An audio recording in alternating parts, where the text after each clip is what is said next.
The Scottish Highlands, 3,000 homes are still without power and 1,500 are expected to be cut off overnight after strong winds and heavy snow damaged the electricity work there yesterday. SSEN say welfare vans have been set up, providing hot food and drinks to customers without power. Travel networks were also thrown into chaos, with rail services suspended or cancelled and roads closed because of the weather. 3 men who were inside a 4x4 vehicle that plunged into a river in North Yorkshire have died after river levels rose following Storm Gerrit. Firefighters pulled the vehicle from the River Esk near Glaisdale on the North Yorkshire moors this afternoon. Another man who tried to help the victims was pulled to safety from the river and has been receiving medical treatment. In Lancashire today, reports of a fire at the top of Blackpool Tower turned out to be a false alarm. What was presumed to be flames licking from the top was, in fact, orange construction site netting blowing in the wind. Videos on social media appeared to show flames at the top of the landmark, and firefighters were immediately deployed to the scene. Lancashire Police, though, flew their helicopter over the tower and confirmed there was, in fact, no fire. 1 man has been arrested on suspicion of breach of the peace. There are calls today to reduce jail sentences to help ease pressure on Britain's prisons. A House of Lords committee says overcrowding has now reached crisis point, and ministers are being urged to make better use of community sentences. Peers say short prison terms are providing more or less a university education in crime inside. Commemorative coins celebrating Sir Winston Churchill, Buckingham Palace and the RNLI will be launched next year. They're among 5 new designs unveiled by the Royal Mint, celebrating key anniversaries with a £5 coin for Buckingham Palace. The annual set will also celebrate future events like the 2024 Paris Olympics and Paralympic Games.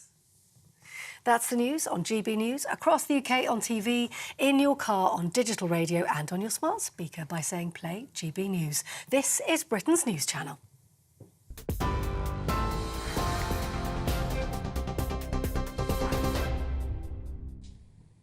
Thank you, Polly, and welcome to Farage for this 2-hour special this Thursday evening. Well, first of all, we're going to talk about something that we keep hearing about from the Conservatives. They say they're going to change it, they're going to abolish it, they might halve it, who knows? Frankly, the question is, have we heard this so often we've just given up understanding it? But let's really dig into what's going on here. And I actually have experienced the whole issue of inheritance tax because I lost my parents some years ago, and it's a moment of deep, profound grief, of real family sadness for the children, for extended family and for friends. But all of a sudden, you're into this issue, have you got to pay death tax? Some people call it actually, and I agree with them, a grief tax, because you're at a moment of grief and yet all of a sudden you're under pressure to get things sorted, to sort out the finances, probably to sell the family home and other assets in order to pay this inheritance tax. And the thing is this, surveys have consistently shown that it's probably the most hated tax, even from those actually whose families are most unlikely ever to likely have to pay it. And I think the reason for that is that it's perceived as double taxation. You've worked hard, you've paid your taxes, you've paid your dues, you've saved up, you've tried to do the best for your children and possibly your grandchildren. And then all of a sudden, sadly, you pass away, and it's like having taxation without representation, for heaven's sake. I mean, you've passed away, but you've got no say in what happens to the tax that your estate has to pay. It feels to me completely unfair. And I repeat my own personal experience. It really was a grief tax. And then the other thing is, a whole industry has grown up around avoiding this grief tax. You've got accountants, you've got valuers, you've got lawyers and all the great stuff around it. And the truth is, it's pretty unproductive. It doesn't create anything, it doesn't make anything. It's just all about legal tax avoidance. Surely all those people, those brains could be used doing better, more creative, more sensible things than just how you avoid the death tax. There's another swathe of people in the civil service, in the probate department, the government's valuation office, checking you're not trying to rip them off, and you're checking they're not trying to rip you off, and the whole thing just goes on and on. Why not just abolish it? Just get rid of all of that so that people can just grieve in peace. And the truth is, relative to the overall taxes raised by the government, it's just another drop in the ocean. So that's my question to you this evening. We've run a Twitter poll on it as well this afternoon. We'll get to those results later. So do you want to abolish the death tax? Would you like just to halve it? Or would you like to keep it as it is? Well, I'm delighted to be joined in the studio by the well-known journalist, author Ross Clark. Ross, a very good compliments of the festive season, and good evening to you too. You write about a lot of things, and you wrote just a few days ago about this issue. It has cropped up in the news again ahead of an election year, the government potentially looking at sort of giveaways, tax cuts for their base voters and potential voters that they need to keep or attract. What are your thoughts on this? You've heard my monologue there. Where are you on this really important topic? Well, I'm going to disagree with you on this, Richard, and agree with those Conservative backbench MPs who have called on Rishi Sunak not to bother with inheritance tax at this juncture, but to concentrate on reducing income tax, because what we've had over the past couple of years is this huge stealth tax on incomes, on low incomes in particular, where the income tax thresholds have been held frozen and are going to be frozen until 2028. That has sucked enormous numbers of people into income tax, into higher rates of income tax. And I think if the Conservatives, or if any government, went into an election having raised income tax at the same time as they're saying we're going to reduce or abolish inheritance tax, so you're saying would be a disastrous. So you're saying that's just very bad politics. It's a terrible look. I get that, and I'm with you. In fact, I'm actually the guy that has said we should increase the starting point for paying any income tax from £12,500 way up to £20,000, and that you pay for it by cutting out the vast amount of wasteful government spending. So I'm absolutely with you on that. I'm not sure that it's an either or. I think a well-managed, principled government of a conservative philosophy could say, well, actually, we should be doing both. We should be encouraging hard work. We should be helping the lowest paid, the least well off, but also rewarding success as people get to the end of their life and avoid double taxation. Surely there's a way of it not being an either or there, Ross. Well, I find it bizarre at the moment. We're just talking about tax cuts, not spending cuts. I mean, you backpedal to 2010 when David Cameron first became Prime Minister and formed the coalition with the Lib Dems, both the Conservatives and the Lib Dems. They had absolute focus on reducing the deficit, which Gordon Brown had left behind, about £160 billion deficit.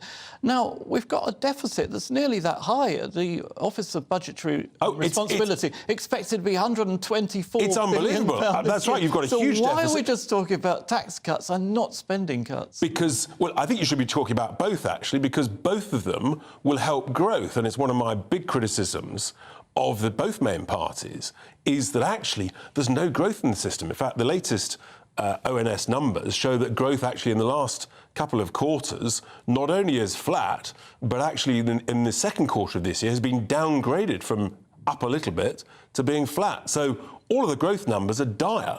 Yeah, and weren't we told that you end austerity, government spends more money, it'll expand the economy? Well, that hasn't exactly worked, has it?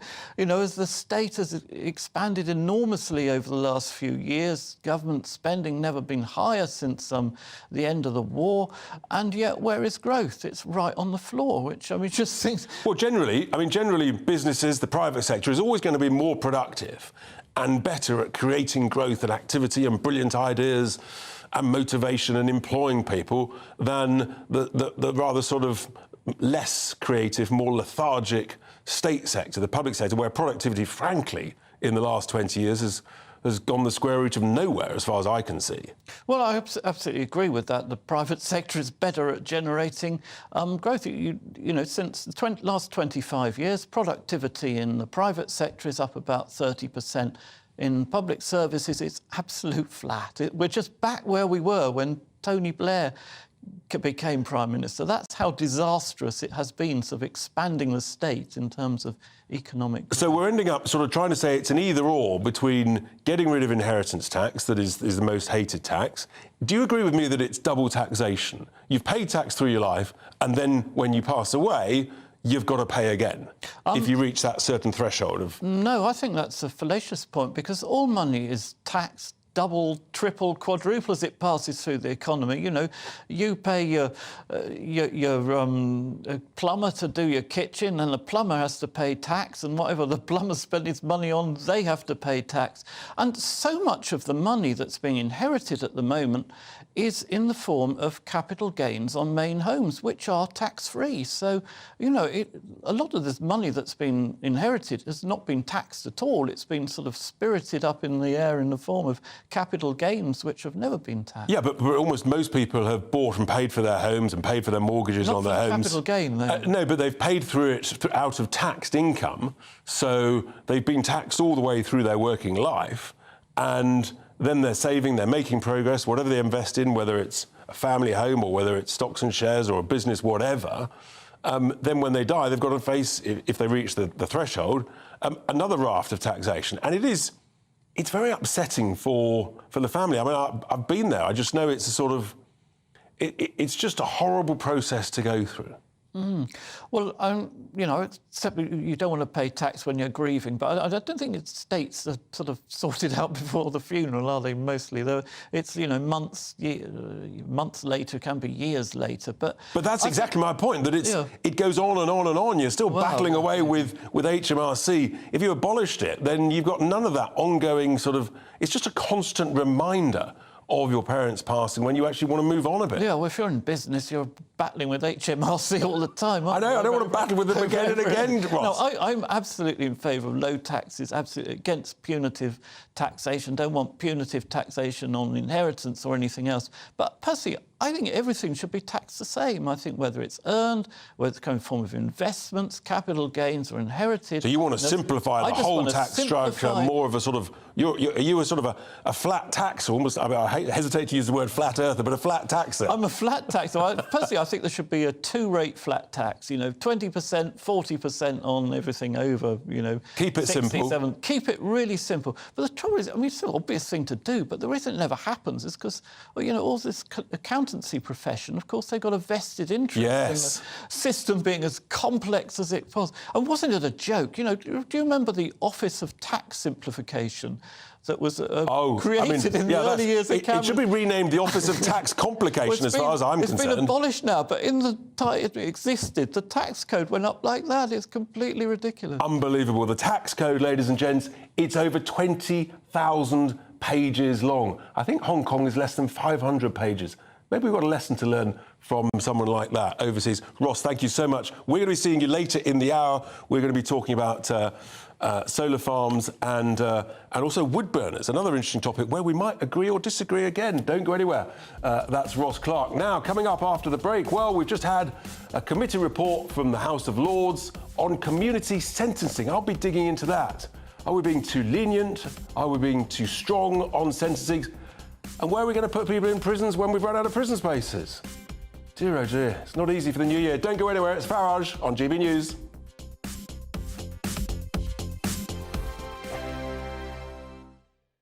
Good afternoon, Britain. Good afternoon, Britain. Join us, Tom and Emily, To find out what's happening in the heart of Westminster. and why it matters to you. Weekdays from midday, we bring you the most compelling stories from across the United Kingdom. And from your doorstep to our inbox, That's right, we want to hear from you, GB News. Britain's news channel. Wake up to the headlines with Headliners every morning at 5 a.m. We treat you to the day's biggest stories before anyone else, 7 days a week. You can catch up on everything you need to know before you've even had your kippers. Headliners every morning at 5 a.m. only on GB News, the People's Channel, Britain's news channel. GB News, unlike other broadcasters, isn't obsessed with the London-Westminster bubble. We think there's a nation beyond the M25, and that's why we talk about the issues that matter across the land. Join me on State of the Nation, 8 to 9 o'clock, Monday to Thursday, on GB News. Daisy's listening, and you should too. In the GB Newsroom, we bring you the news as it happens. With our team of dedicated journalists across the UK, we're ready to give you accurate reporting every day. When the news breaks, we'll be there with bulletins on GB News, the People's Channel, Britain's news channel. Big news, big debates, big opinion. Patrick Christie's Tonight is the week's biggest show. Every weekday, 9 to 11 p.m, we've got the inside track on the day's top stories. There'll be sharp takes you won't get anywhere else. We will set the news agenda, not just follow it, and I want to bring you along for the ride. Whatever it is, we'll have our finger on the pulse. It's news, but it's this close to entertainment. Patrick Christie's Tonight, 9 to 11 p.m, only on GB News, the People's Channel, Britain's news channel. Your weekend starts here with Friday Night Live with me, Mark Dolan, 8 till 9 on GB News. Big stories, big guests and big laughs as we get you ready for a cracking weekend. That's Friday Night Live with Mark Dolan. Fridays 8 till 9 on GB News. Bring your own drinks. The admission's free. Tired of the usual focus-tested, pre-prepared Westminster runaround? Well, so am I. So you want higher taxes? Is your department to blame for this? Are you rethinking this policy? Every Sunday at 9:30, I'll be sitting down with those in power to get the truth about the issues affecting you. Let's be honest, we've known about the cost pressures of this project for years, not months. That's the Camilla Tominey Show, a politics show with personality. On GB News, the People's Channel, Britain's news channel. I'm Andrew Doyle. Join me at 7 o'clock every Sunday night for Free Speech Nation, the show where I tackle the week's biggest stories in politics and current affairs with the help of my 2 comedian panellists and a variety of special guests. Free Speech Nation, Sunday nights from 7 on GB News, the People's Channel, Britain's news channel.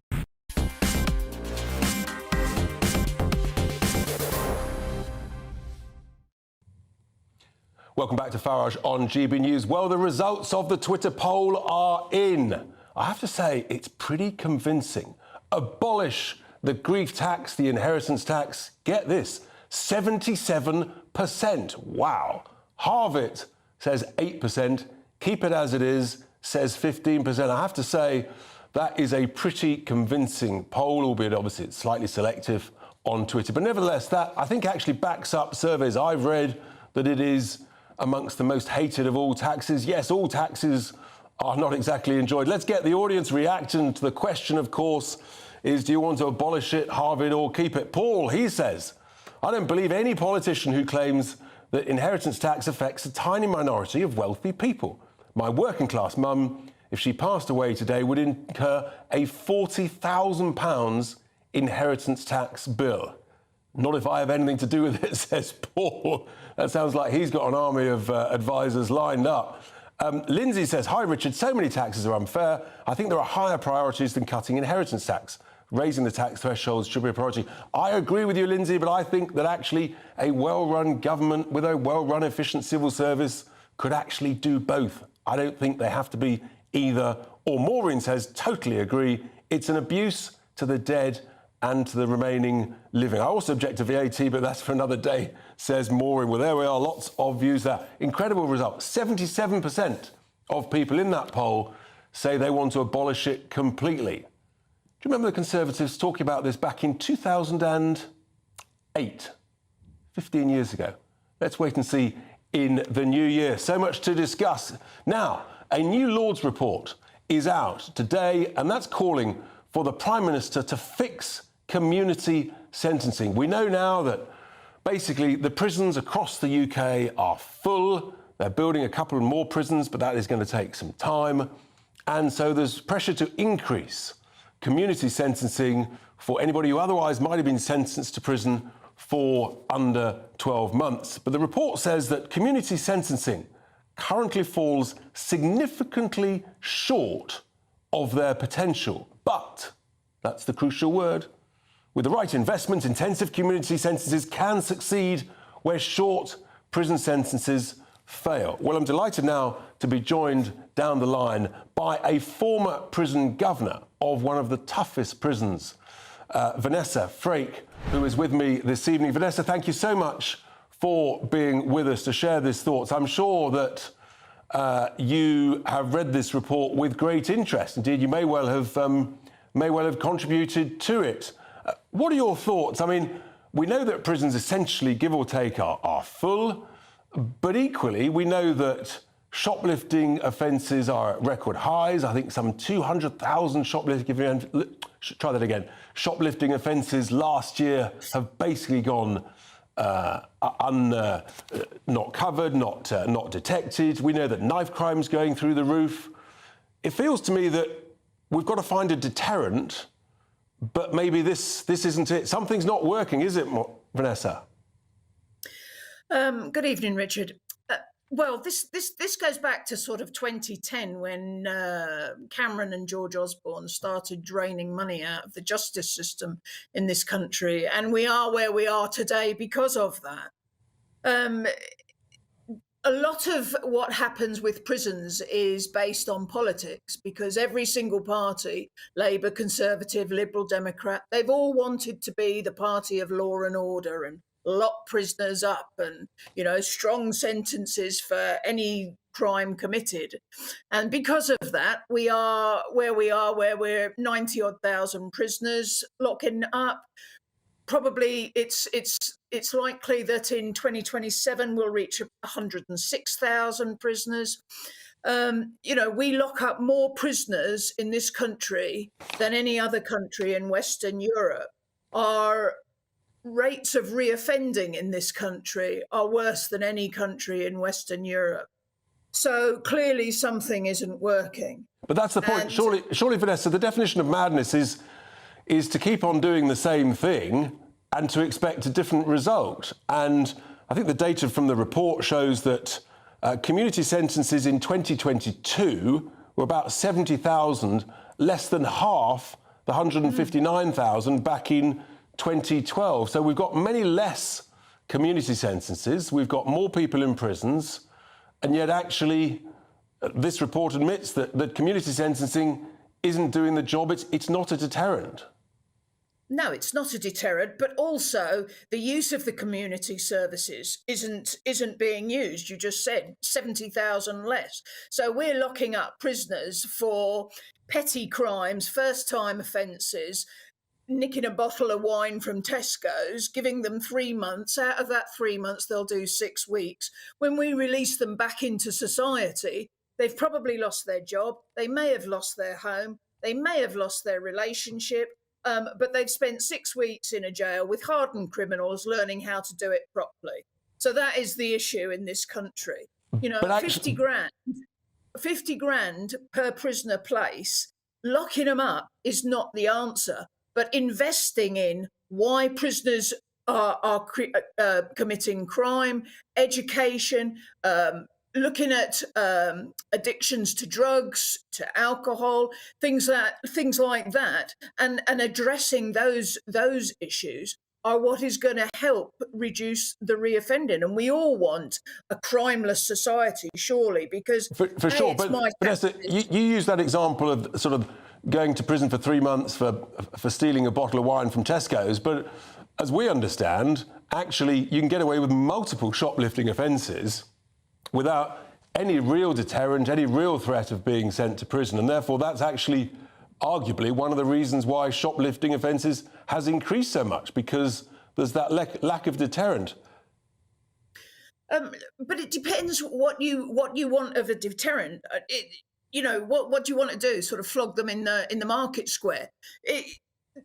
To understand why that person is continually shoplifting. Is it education? Is it because they haven't got a job? Is it because they haven't got a home? You know, these are issues that have to be addressed, and doing that within the community is far better than doing that in prison in a 6-week sentence. It's just not going to happen. But so that is why our prisons are in the state they are. Yeah, actually, so I'm presenting a show on Saturday when I've got someone from a charity that's involved in rehabilitating prisoners back into jobs the moment they leave prison.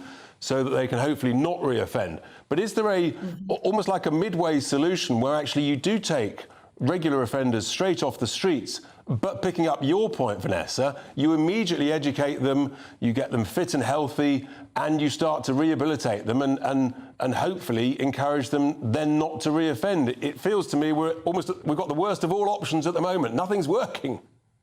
Absolutely. Couldn't agree with you more, Richard. Absolutely nothing is working. That is why our justice system needs a whole overhaul and removing the politics out of it. Removing because look, we as a society, half the people in this society think that prison's too harsh, half think it's too soft. Somewhere in the middle, we have got to meet and address it. Otherwise, we are just continually on this roundabout of completely reoffending and reoffending. Vanessa, thank you so much. I'm sure that we will be talking about this for some time to come. It will no doubt be a part of the law and order debate within the next general election, which we expect to be next year. That's Vanessa Frake, who is a former prison governor and very experienced in this field. Thank you indeed. Coming up after the break, well, what the festive Farage, that'll entertain you, and a look ahead, what to look forward to and what to be worried about possibly in 2024. Don't go anywhere. It's Farage, it's GB News. Your weekend starts here with Friday Night Live with me, Mark Dolan, 8 till 9 on GB News. Big stories, big guests and big laughs as we get you ready for a cracking weekend. That's Friday Night Live with Mark Dolan, Fridays 8 till 9 on GB News. Bring your own drinks, the admission's free. Wake up to the headlines with Headliners every morning at 5 a.m. We treat you to the day's biggest stories before anyone else, 7 days a week. You can catch up on everything you need to know before you've even had your kippers.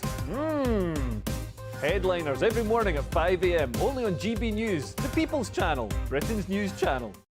In the GB Newsroom, we bring you the news as it happens. With our team of dedicated journalists across the UK, we're ready to give you accurate reporting every day. When the news breaks, we'll be there with bulletins on GB News, the People's Channel, Britain's news channel. Big news, big debates, big opinion. Patrick Christie's Tonight is the week's biggest show. Every weekday, 9 to 11 p.m, we've got the inside track on the day's top stories. There'll be sharp takes you won't get anywhere else. We will set the news agenda, not just follow it, and I want to bring you along for the ride. Whatever it is, we'll have our finger on the pulse. It's news, but it's this close to entertainment. Patrick Christie's Tonight, 9 to 11 p.m, only on GB News, the People's Channel, Britain's news channel. Good afternoon, Britain. Good afternoon, Britain. Join us, Tom and Emily, To find out what's happening in the heart of Westminster. and why it matters to you. Weekdays from midday, we bring you the most compelling stories from across the United Kingdom. And from your doorstep to our inbox, That's right, we want to hear from you, GB News. Britain's news channel. GB News, unlike other broadcasters, isn't obsessed with the London-Westminster bubble. We think there's a nation beyond the M25, and that's why we talk about the issues that matter across the land. Join me on State of the Nation, 8 to 9 o'clock, Monday to Thursday, on GB News. Daisy's listening, and you should too. I'm Andrew Doyle. Join me at 7 o'clock every Sunday night for Free Speech Nation, the show where I tackle the week's biggest stories in politics and current affairs with the help of my 2 comedian panellists and a variety of special guests. Free Speech Nation, Sunday nights from 7 on GB News, the People's Channel, Britain's news channel. GB News is Britain's news channel, and now you can support it. All you have to do is scan that QR code that's up on your screen right now, or you can go to gbnews.com/support and become a GB News member. You'll have fantastic benefits. We're also going to organise special events where you as GB News members can meet the presenters, the on-screen faces. Scan the QR code or go to gbnews.com/support. Thank you so much.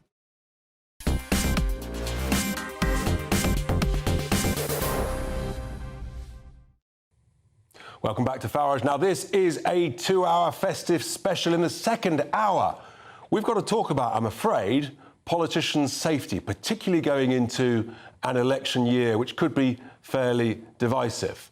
We've also got to talk about yet another attack on the greatest Briton, in my view, Winston Churchill.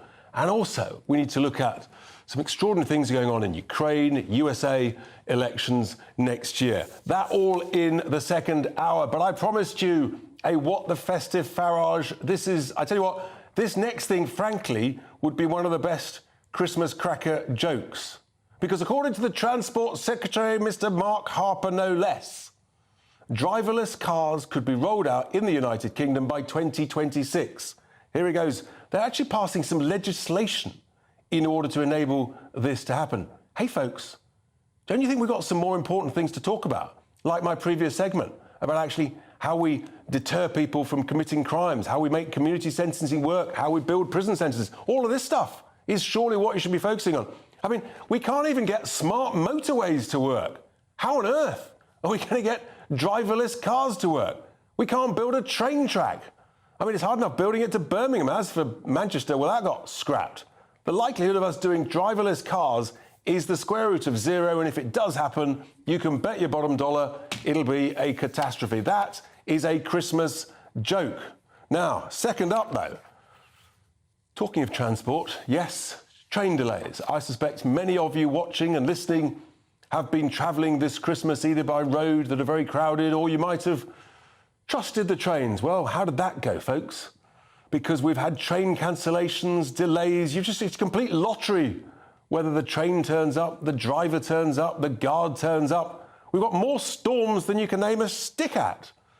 Oh, we've got Storm Gerrit, we've had Storm Babette. I mean, it's just quite extraordinary, all these storm names. But the train disruption, does anything actually work in this country anymore? That is my second What the Farage moment. But the third one, the storm names. Now, what do you think about all of these naming of storms? I mean, it seems to me the odd sort of significant breeze all of a sudden now with the woke Met Office has been rebranded a storm. It's very scary. So all of a sudden we've got all these names. I mean, look at them. Agnes, Kieran, Debbie, Ellen. We've had Babette. We're in Gerrit at the moment. Henk, Aisha, Nicholas, Olga, Piet, Regina, Stuart, Tamika. All these names to look forward to. No mention of Storm Richard, by the way, but there we are. I mean, it seems to me we've sort of internationalised some of this stuff. Is it a good thing? Is it a bad thing? I'm far from convinced. I think we're becoming complacent of it.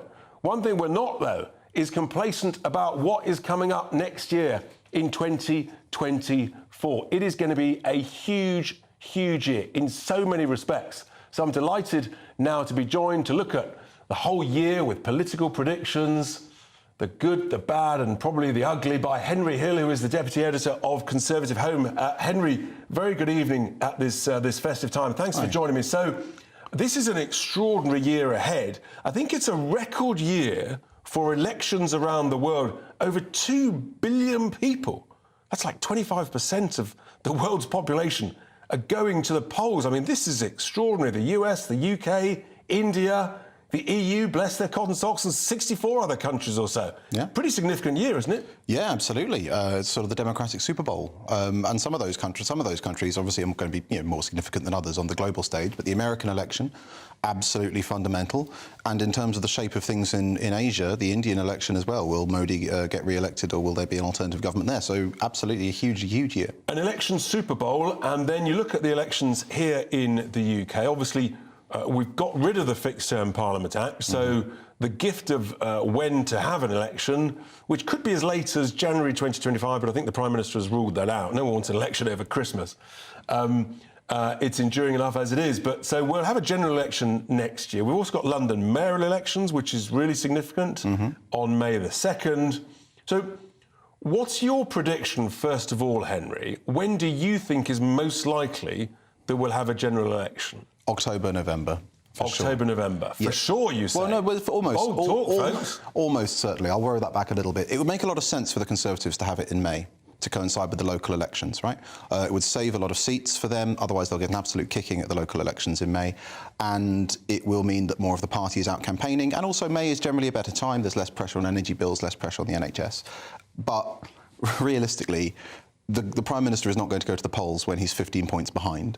And I don't really see the government changing that by May. And if they miss May, it's October, November, because as you say, January would be mad, right? You'd be campaigning over Christmas, you'd be dragging people out to the polls in the winter. So your observation really is that they sort of want to hang on and hope, frankly, that something turns up. That's what some good news occurs. If you're going to lose, you might as well hang on to a great job. All the trimmings that goes with it. You can see that. That is historically what happens in this country without the Fixed Term Parliaments Act. Major went from 92 to 97. New Labour went from 5 to 10. Governments that are behind and on the way out, they use the 5th year of a parliament. Otherwise, they don't. But do you not think that actually, when you've got polls as they are, do you not think that voters may get more and more frustrated that they want change after 13 years of rule by one political party, that if they sort of keep hanging on when actually, bluntly, the writing's on the wall, does that not mean that actually the result could be even worse? I think you're alluding to that. Oh, there are huge risks. I mean, you've got another... waiting over summer means you have another summer of channel crossings, most obviously. That's 6 more months in which the world can throw something at you. With the situation in the Middle East and Ukraine, there could be another energy shock, hit to global food lines, which raise prices. It means hundreds of thousands more people coming off fixed-rate mortgages and locking in a higher cost of living, like every month. Like, there are huge risks, but if you're there in Downing Street and it's the option of, do I hold on and just hope something happens, or do I give up all of this now? Because the other big bit of data that is coming out at the end of May, which I think could be really significant, is the next round of legal immigration numbers by the ONS. We know that the last round in November was obviously very bad news, 745,000 net immigration in the year to December 2022. So and they've sort of pledged to try and get that down. But those numbers could be catastrophic again. But equally, I suppose, if something turns up with the boats, if they make some progress, either with Rwanda or someone else, or do a different deal with France, maybe that could be a seismic shift for the Prime Minister. I mean, my personal hunch is that if they actually get the Rwanda bill through, they'll go for an election in May. Because even if Rwanda works, with the best will in the world, even if it worked, it won't stop the boats. It will be the first step towards stopping the boats, but it won't stop the boats. Whereas if it fails and the House of Lords blocks it, they can spend the summer campaigning and saying the House of Lords stopped them passing the bill, right? OK, so you don't subscribe to the view that if it fails in the House of Lords, the Prime Minister then says, well, who governs Britain? Is it the House of Commons or the House of Lords, and goes to the country on that basis? I mean, he could.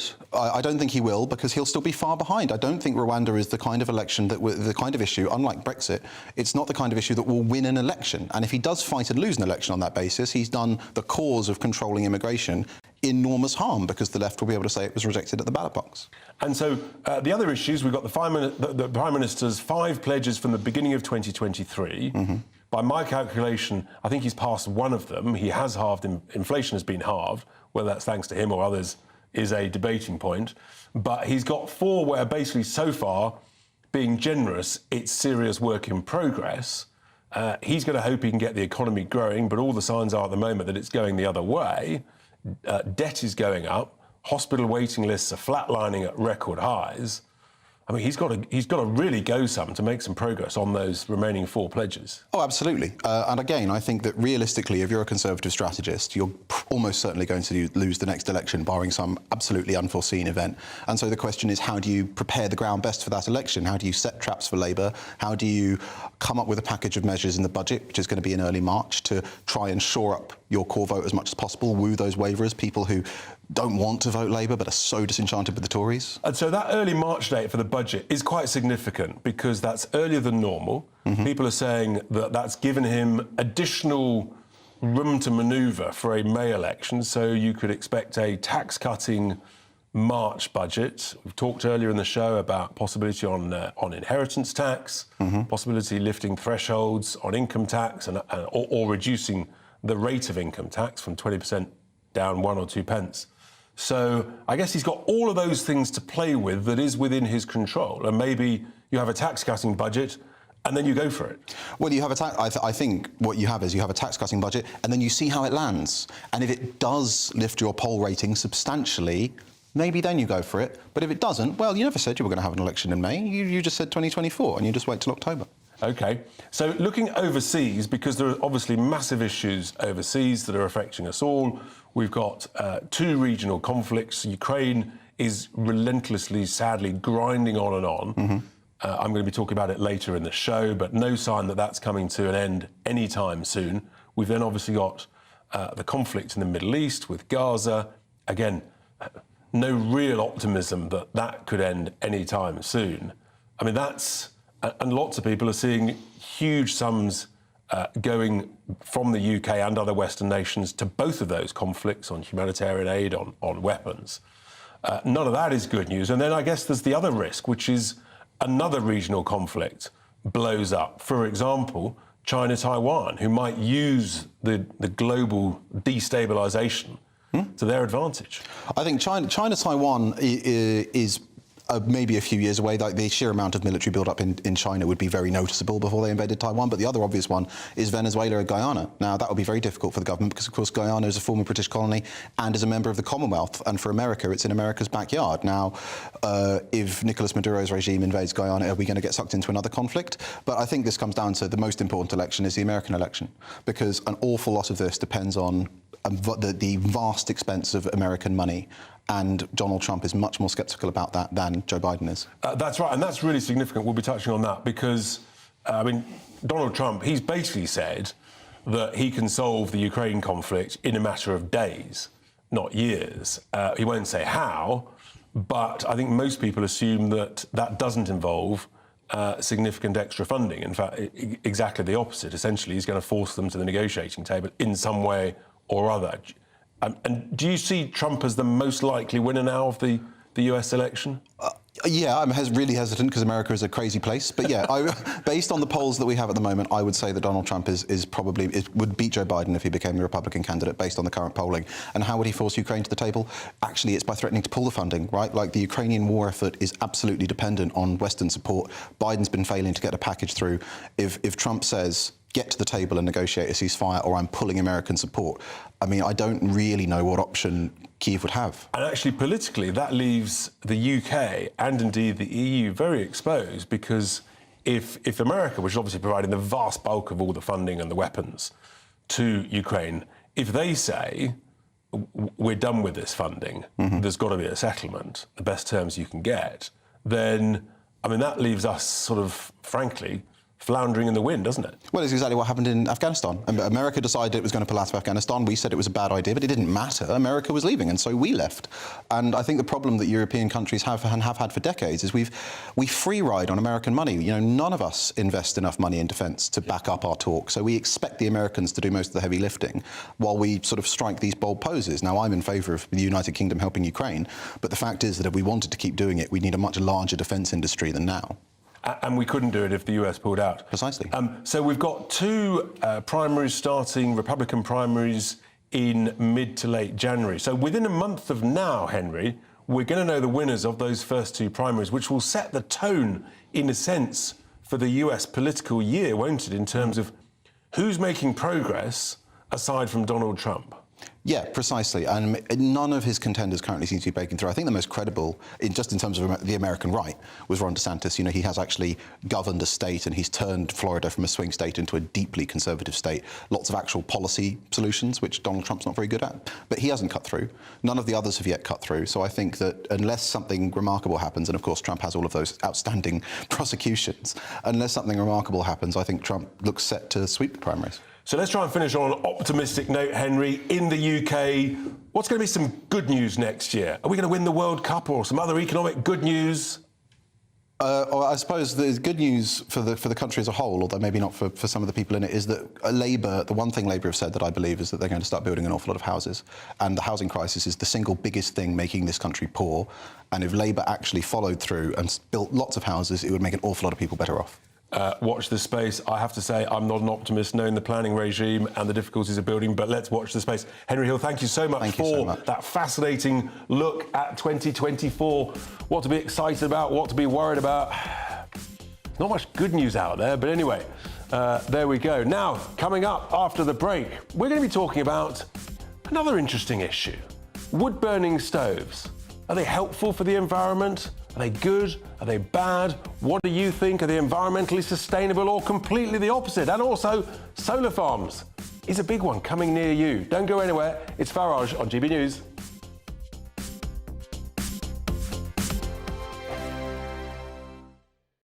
Join us every night on GB News at 11 p.m. for Headliners, which is 3 top comedians going through the next day's news stories, which is exactly what you need, because when the establishment has gone crazy, you need some craziness to make sense of it.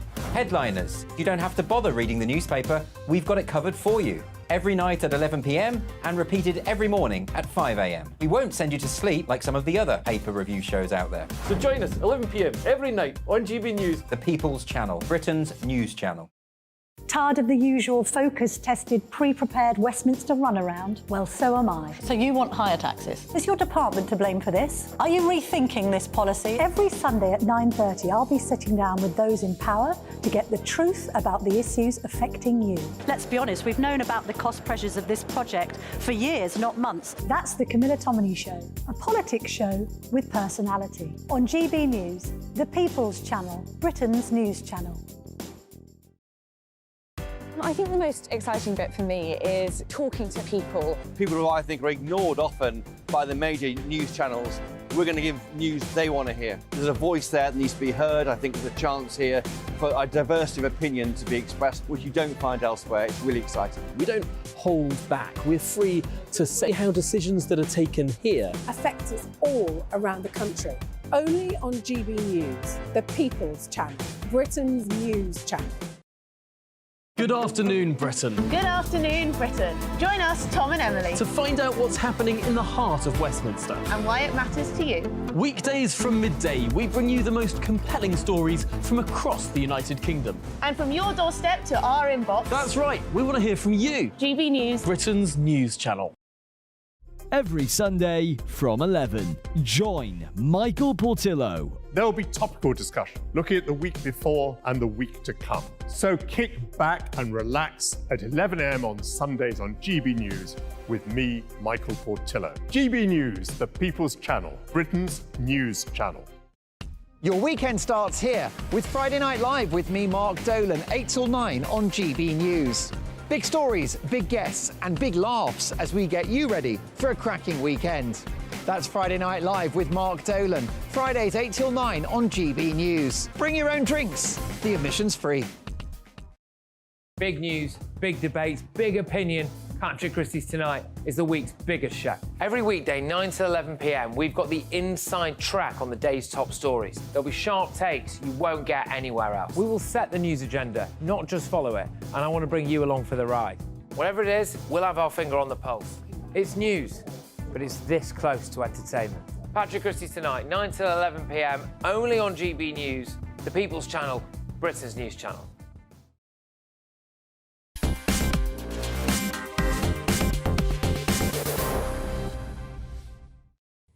Welcome back to Farage here at GB News. Well, that was a fascinating insight look at to 2024. Goodness me, over 2 billion people going to the polls across the world. Really, really significant electoral year. As Henry Hill said, it's sort of like a sort of election Super Bowl. Absolutely extraordinary. I'll tell you what is also extraordinary. Do you remember when we were told that diesel cars were a good thing and were going to help reduce emissions and we should all get one, and we all listened to the government? Well, they may have been at it again, because we were told that wood boilers and wood burners and stoves were also a good thing and very nice and very sustainable to use instead of gas boilers and the like. And then you could actually get some form of renewable heat incentive for this. But now people are beginning to ask questions. I mean, personally, I think actually they're very nice. They're very warming of a room. You feel sort of very sustainable. You're using seasoned, kiln-dry wood. They create a great atmosphere and can be very cost-effective. But some people are concerned about the impact on what's called particulate emissions of a certain size, and the critical number here is 2.5. I won't get too technical, but some of you might use them, might love them, but other people have got their concerns, including my earlier guest, one Ross Clark, the journalist and author, who, again, Ross, you wrote another article. You've been pretty busy over Christmas. Did you not take any time off? You wrote an article saying that actually the foul truth about wood burners. I read the headline and nearly fell over. I thought, you know, these things were lovely and lots of people liked them. I know, I was enjoying one over the Christmas period and thought it was absolutely fantastic. Walked up the street in the village and no concerns. What's not to like? Yeah, a lot of people love them, but let's just start off with a stat, shall we? I know people don't like stats too much, but you were talking about PM 2.5s. They're tiny particles, no more than 2.5 microns across. Soot to you and I, but nasty stuff gets in your lungs, and you know it's implicated in heart disease, lung disease, and so on. Now, if you have a gas boiler, the exhaust stream of a gas boiler, it produces 0.1 grams per... Tiny. Impossible to measure. Per giga... OK. You know, yeah. But what's wrong with burning a nice bit of kiln-dried wood? Yeah, per gigajoule of energy. That's a 0.1. If you have an oil boiler, it's 6 grams. If you have a wood burner, it's nearly 400 times. That is how much more particulate pollution is being chucked up in the air by these wood burners. OK, but so I mean, there's been obviously lots of studies done. Imperial College, which is famous for these sort of studies, they've done a study in 2021 and 2023, which actually I read, glanced through today. I mean, they're saying actually in London, which you would think might be one of the worst areas, they're saying that the percentage of particulates from these 2.5 particulates from wood burners, I mean, it's less than 10%. So there's 90% of other things going on around that, in a sense, creates the particulates that you're worried about. So it's less than 10%. What's to worry about? Well, London is supposed to be a smokeless zone. It's been that way since the horrendous smogs of the 1950s. If it's these are wood burners producing 10% of the particulate pollution in London, that is a very, very serious business. Suggests that those smokeless rules are not being enforced. Over the country as a whole, it's something like that same study said 38% of particulate pollution now comes from burning wood. Yeah, that bit I don't get, because I don't understand how you could have in rural areas, where you've got huge areas of countryside, how you could have more particulate emissions from wood-burning stoves that cause more concern and dramatically increase the overall percentage. I'm a bit worried about the data, if I'm honest, Ross. No, that's the percentage of the overall particulate pollution. Obviously, out in the country where the air is hopefully a little bit cleaner than it is in the city, there'll be less particulate pollution generally. But a huge amount of it in rural areas comes from burning wood. And you but it's sustainable. In my village at night, and it's a horrible stink. OK, talking of horrible, solid fuels. I couldn't believe what I read again. It's been a pretty weird Christmas for news. Solar park, the biggest solar park in the whole of the UK, is now going through the planning process, just starting. 7,000 acres of solar park near Newark. I mean, this is enormous, of productive agricultural land, all in the name of saving the planet, and 1.5 million solar panels. This can't be a good use of productive agricultural land when we should be producing more of our own food, surely. No, I agree with you. I mean, I'm not against solar panels. I've got them on my own roof. They work very well when they're, attached to a building. They take up all that sort of wasted roof space and industrial estates and so on. Bung them there. But actually, on productive farmland, you're making us more reliant on imports. And this is goes back to the basic problem of net zero, in that it is surely it covers only territorial emissions. Those are physically spewed out in Britain. If we export our food production, we export those carbon. And if we get to the solar target by the next 10 years, we need 500,000 acres. Unbelievable. Coming up in the second hour, we're going to talk about politicians' safety, the attack yet again on Winston Churchill, Ukraine, the USA. But first of all, folks, it's the weather. Looks like things are heating up. Boxed boilers, sponsors of weather on GB News. Good evening, I'm Annie Shuttleworth and this is your latest GB News weather update. There'll be some sunshine on Friday, but it will be still quite breezy, but a little bit calmer than it has been recently. Low pressure still in charge though, and that will be pushing through this weather front throughout the evening. That will bring a more persistent spell of heavier rain to southern areas that should clear through the second part of the night. But it's further north where we see the most persistent rain, still some heavy, gusty and blustery showers to come throughout much of the night. We've also got a northerly wind bringing in colder air to the far north of Scotland. So we'll see some snow over the hills at first, but to lower levels across the northeast by tomorrow morning. Further south, though, it will stay clear and dry, but the breeze will hold temperatures up. So another mild start tomorrow. We could see some sunshine mainly across central and eastern areas throughout the morning on Friday. So not a bad day to be getting out and about through the morning, but cloud will thicken by the afternoon, as well as some heavy showers developing from the west that could be quite persistent across coastal areas, as well as northern areas of England and the far north of Scotland staying very cold. A cold feel tomorrow, particularly in the wind, I think. It'll be a cold start to Saturday as well, but cloud will thicken through the day as the next spell of wet and windy weather arrives from the west. And as that wet and windy weather pushes up into northern Scotland, it will bring some hill snow, some sleety snow for a time on Saturday. So some more unsettled weather to come on Saturday. A blustery day on New Year's Eve, but New Year's Day looks a little bit drier but colder. See you later. A brighter outlook with Box Solar, sponsors of weather on GB News.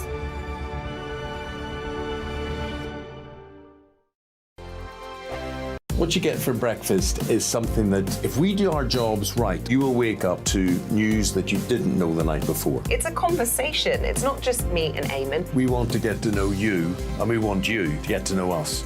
From 6, it's Breakfast with Eamon and Isabel. Monday to Thursdays on GB News, Britain's news channel. Have a great Saturday night with me, Leo Curse, on the Saturday Night Showdown. It's a crazy world out there, so come and make fun of it with me, my panel of comedians, and a couple of people who actually know what they're talking about. This Saturday Night Showdown is your front row ticket to the clown show every Saturday, only on GB News, the People's Channel, Britain's news channel. Your weekend starts here with Friday Night Live with me, Mark Dolan, 8 till 9 on GB News. Big stories, big guests and big laughs as we get you ready for a cracking weekend. That's Friday Night Live with Mark Dolan. Fridays 8 till 9 on GB News. Bring your own drinks. The admission's free. Now then, Lee Anderson here. Join me on GB News on my show, The Real World, every Friday at 7 p.m. I'm not eating bloody cat. Are you delicious. mental? Open your mouth. OK, here comes a train. Reminds me of the scene in Singing in the Rain. Adam, is that a good one? Whoa! Join me at 7 on GB News, Britain's news channel. Good afternoon, Britain. Good afternoon, Britain. Join us, Tom and Emily, To find out what's happening in the heart of Westminster. and why it matters to you.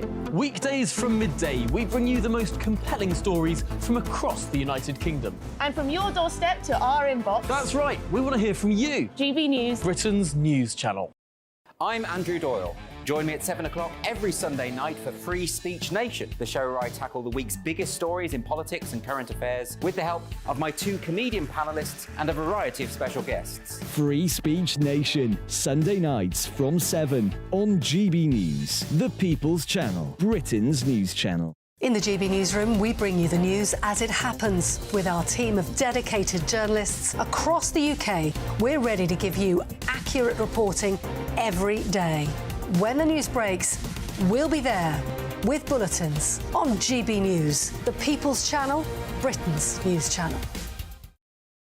Wake up to the headlines with headliners every morning at 5 a.m. We treat you to the day's biggest stories before anyone else, 7 days a week. You can catch up on everything you need to know before you've even had your kippers. Headliners every morning at 5 a.m. only on GB News, the People's Channel, Britain's news channel. GB News, unlike other broadcasters, isn't obsessed with the London-Westminster bubble. We think there's a nation beyond the M25, and that's why we talk about the issues that matter across the land. Join me on State of the Nation, 8 to 9 o'clock, Monday to Thursday, on GB News. Daisy's listening, and you should too.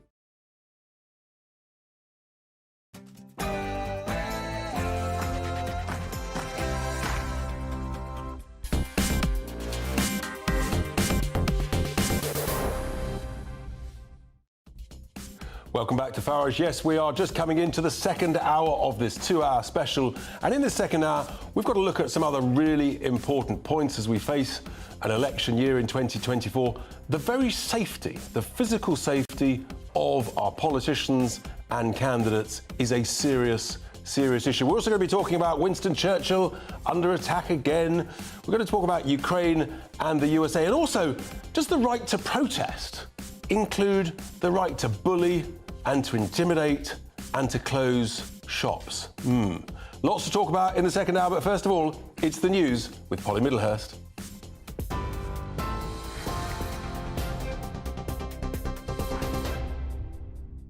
Richard, thank you and good evening to you. Let's start this bulletin with some breaking news for you. Coming from Yorkshire, I can tell you that a Good Samaritan who was trying to help a stranger who died after a car hit a crowd in Sheffield yesterday has been named by South Yorkshire Police. Police are saying 46-year-old Christian Marriott saw a woman lying unconscious on the street after an altercation between her and a group of people in Burngreave. He left his wife and 2 young sons to try to give first aid to the woman before the car then hit him, the woman and a number of others. 2 men were arrested yesterday in relation to that incident. Well, in other news today, the great clean-up began today in Greater Manchester. After trees were brought down, roofs were ripped from houses and residents were forced to leave their homes. It's thought around 100 properties were damaged after a localised tornado ripped through Staley Bridge on Tameside. No injuries were reported, but one resident, Gareth Moody, told GB News his children had a very lucky escape. The youngest son in the front bedroom, he was sat under his cabin bed when the ceiling came through, so the bed had saved his life. And my other son at the back, he was on a computer. The chimney stack from the neighbour's house has come through our bathroom, decimated that. Meanwhile, in the Scottish Highlands, 3,000 homes are still without power this evening and 1,500 are expected to be cut off overnight too after strong winds and heavy snow damaged the electricity network there yesterday. SSEN are saying welfare vans have been set up in communities providing hot food and drinks to customers who will be without power. Travel networks also disrupted with rail services suspended and cancelled and roads closed because of the weather. And 3 men who were inside a 4x4 vehicle that plunged into a river in North Yorkshire have died after river levels rose following Storm Gerrit. Firefighters had to pull the vehicle from the River Esk near Glaisdale on the North Yorkshire moors this afternoon. Another man who attempted to help the victims was pulled to safety from the river and has been receiving medical treatment. In Lancashire, reports of a fire at the top of Blackpool Tower today turned out to be a false alarm. What was presumed to be flames was in fact orange construction site netting just blowing in the wind. Videos on social media appeared to show flames licking the top of the iconic landmark. Firefighters immediately deployed 6 fire engines to the scene, but Lancashire Police flew their helicopter over the tower and confirmed there was in fact no fire. One man has been arrested though on suspicion of breach of the peace. And commemorative coins celebrating Winston Churchill, Buckingham Palace and the RNLI will be launched next year. They're among 5 new designs unveiled by the Royal Mint, celebrating key anniversaries with a £5 coin for Buckingham Palace. The annual set will also celebrate future events like the 2024 Paris Olympic and Paralympic Games. That's the news on GB News across the UK on TV, in your car, on digital radio and on your smart speaker by saying play GB News. This is Britain's news channel.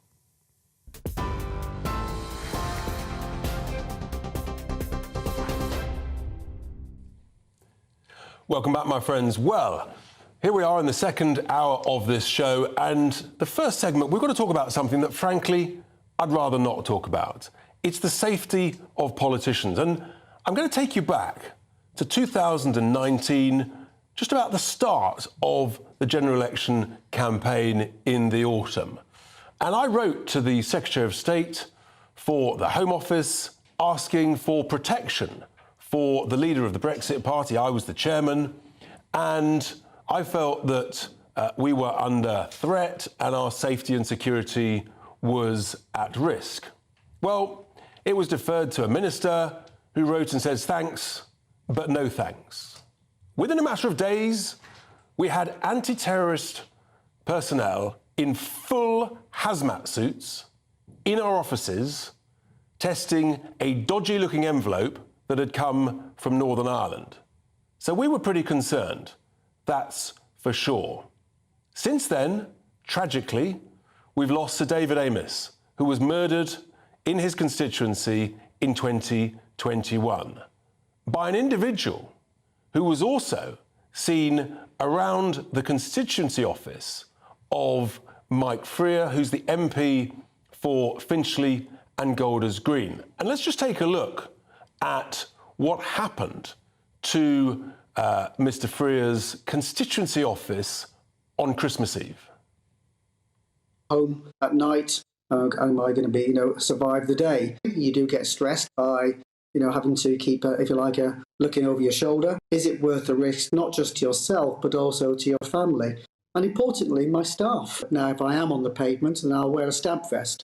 If I do what I call supermarket surgeries, where I stand at the door of a supermarket, basically I wear a stab vest. The fact that our politicians are accessible, our kind of advice surgeries are almost unique. We just have to be sensible and take extra precautions. So there you are. That is Mike Freer talking to Patrick Christie's on GB News last night. The concept of having to wear a stab vest. Now, a few weeks ago, I was up in Burnley doing Radio 4 Any Questions. There was a senior government minister. There was a senior shadow minister. There was myself, some lowly wannabe, fine. There were about 15 pro-Palestine demonstrators screaming and hollering and shouting outside of the venue. The police weren't interested, didn't show up.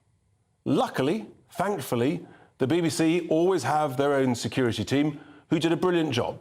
No complaints whatsoever. It was a cold night, they soon disappeared. But I have to say, coming up to an election year, I don't think the signs are very good.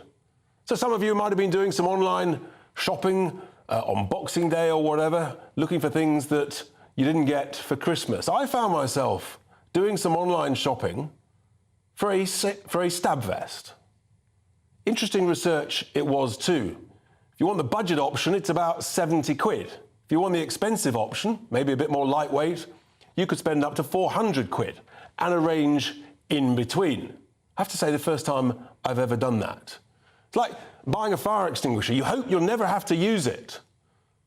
And then, heaven forbid, if you do, you don't really know if it's going to work. Maybe you need to test the stab vest on a mannequin to see if it works or not. I mean, I know it's a bit sort of gallows humour, but you get my point here. There's huge divisions in our society. We've seen extraordinary levels of anti-Semitism, very aggressive. We're seeing shops being shut by these protesters. I'll be talking about that later in the show. But I have to say, I think it'll be an absolute miracle if we get to the other side of the UK general election and we're all safe and sound with no injuries or grief. And that's a pretty worrying place to be. So my question to you is, what's more important? Is it vital to retain open constituency access to your MP, even if actually it poses a risk possibly serious to their security? That is my question. What's more important? Or maybe they're both important. Retaining access to your MP, even if that exposes them to more risk. You know the email address, get in touch, and I'll get back to your views a bit later. I'm delighted to be joined in the studio by a regular friend of the channel, Peter Blexley, former Metropolitan Police detective. Peter, you've been around the block a few times with the greatest of respect. You've been seeing the whole issue of protecting MPs, politicians, senior figures. How concerned are you, given where we are in the UK, what's going on in the world, relative to previous election periods? Or am I over-dramatising this? And I'm just going to add that I've also provided close protection to high net worth individuals in the commercial sector, having left the police. So security is very much my bag.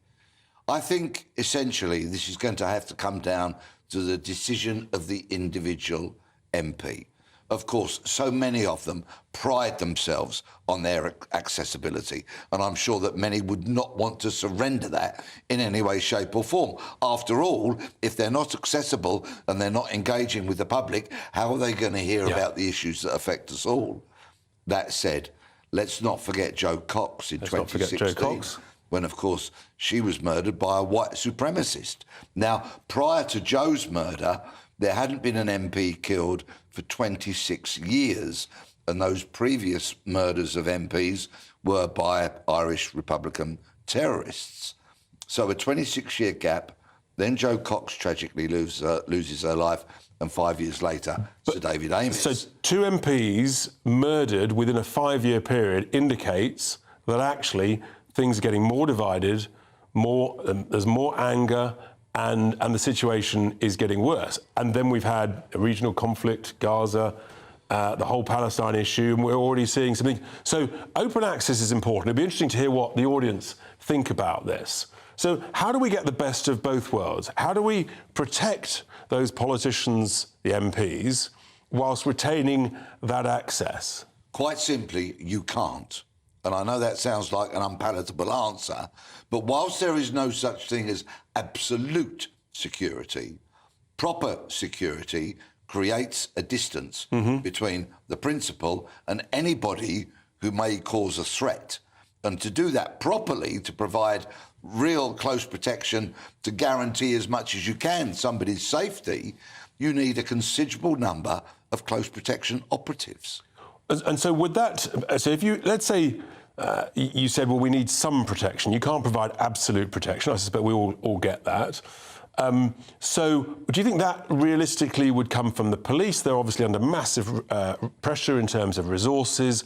Or actually, could you rely on private security contractors to provide a couple of hundred operatives for the most exposed, the most vulnerable MPs, for example? Yeah, well, of course, our police already protect royalty, they protect the Prime Minister and other significant politicians. I think there would be some pushback against protecting constituency MPs. I'm sure they'd be very swift to advise about safety and security of their premises, their staff and them as individuals. But if we're going to have protection rolled out across far many more MPs, then the provider of that, I'm sure, will be the commercial security sector. And these operatives are not cheap. I'm not talking about the kind of cosmetic bodyguard that we see celebrities having. They have an expensive handbag draped on one arm and a huge, enormous, great bodyguard on the other. Well, generally speaking, that provides very, very limited protection. Sure. The most professional operatives are highly trained at some considerable expense, and they do not come cheap. No. You will pay... And in a sense, that's the question, whether voters, taxpayers are willing to pay more for the security of those who put themselves up for election. And things like, I think I'm right in saying that MPs now can get alarms installed in their homes and other advice and measures. I mean, things like stab vests, is that a useful risk reduction, let's put it like that? It's dramatic and it's quite appalling. It says a lot about the state of our nation when a democratically elected MP has to resort to wearing a stab vest. And quite frankly, if somebody's got that close, with a bladed instrument, with a knife, with a weapon, any kind of security has failed, because you want to ensure that no such person could get close enough to inflict a... It's like protection of last resort, I guess. Yes, it is. And it's very sad to hear Mike Freer having to resort to that. I mean, it really is. And I just wonder... I mean, I think most MPs would sort of be horrified at the thought of reducing their access. But equally, I know that some have been targeted, particularly from the Labour Party. They've had demonstrations at homes, recently elected MPs. Their children have been harassed going to school. They're terrified and worried about that. And you just think, actually, this is not going to end well unless something changes. But when those situations happen, we want prompt, professional, robust policing response. So anybody that is threatening, intimidating an MP or their family are arrested, charged, put in front of a court and suitably punished. That will be a good deterrent. But of course, it will not affect the troubled mind, the murderers of Jo Cox and David Amess, sadly. Those people, deeply troubled minds, radicalised, intent on murderous behaviour, are very challenging to stop. I'm looking for weaknesses in the system, essentially. And obviously, as long as the horrific regional conflict in the Middle East continues, those divisions, that angst, that anger will continue alongside it. Yes, I'm sure they will. And we ought to be thankful that we've got security services and counter-terrorism police who 24/7, 365 days of the year are on red alert to this radicalisation and do so much to stop terrorism plots. They largely are unsung heroes, and for them, we owe them a great debt. Peter Blexley, I'm sure we'll be coming back to this, but thank you so much for your thoughts and your experience on this difficult subject. I'd much rather not be talking about it at all. Well, from talking about physical attacks on current politicians to written attacks on the former, in my view, greatest Briton, Sir Winston Churchill. We'll be coming out to that next. Don't go anywhere. It's Farage, it's GB News.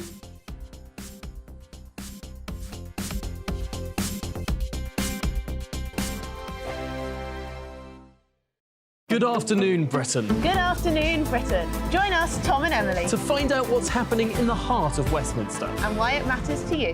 Weekdays from midday, we bring you the most compelling stories from across the United Kingdom. And from your doorstep to our inbox. That's right, we want to hear from you. GB News, Britain's news channel. Wake up to the headlines with Headliners every morning at 5 a.m.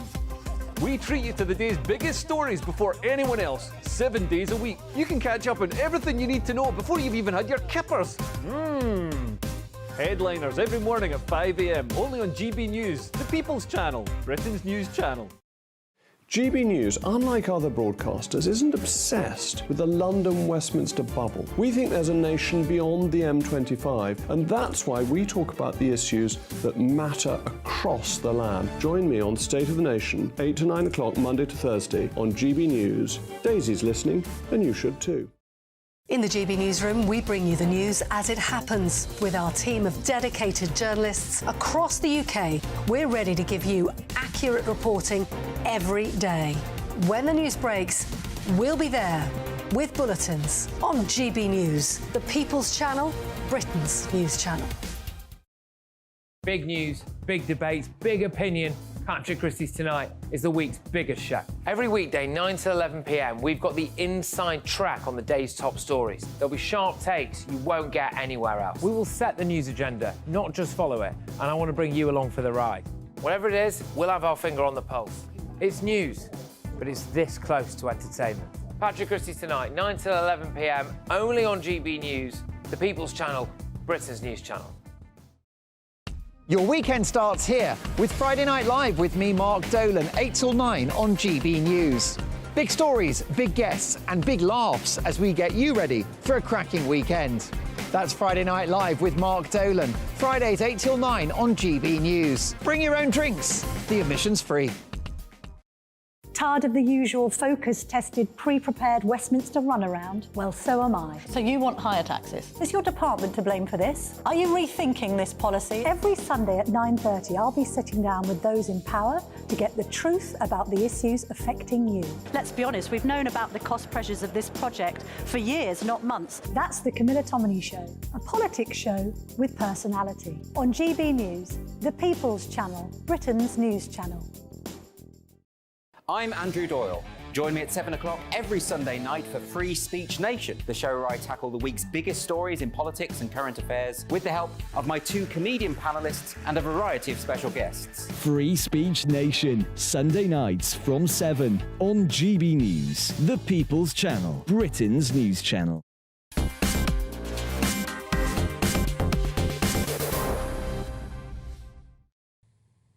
Welcome back, my friends, to Farage here on GB News. Well, the audience reaction is into that question.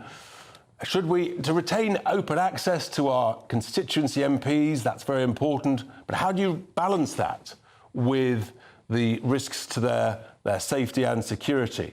So Jazz says, unfortunately, and this is really interesting actually, very different views. Jazz says, unfortunately, due to successive bad governments and politicians with open border policies, the general public are unsafe 24/7, and therefore I think is inferring that politicians are unsafe too. Kevin says, I think it's very important to ensure the safety of MPs.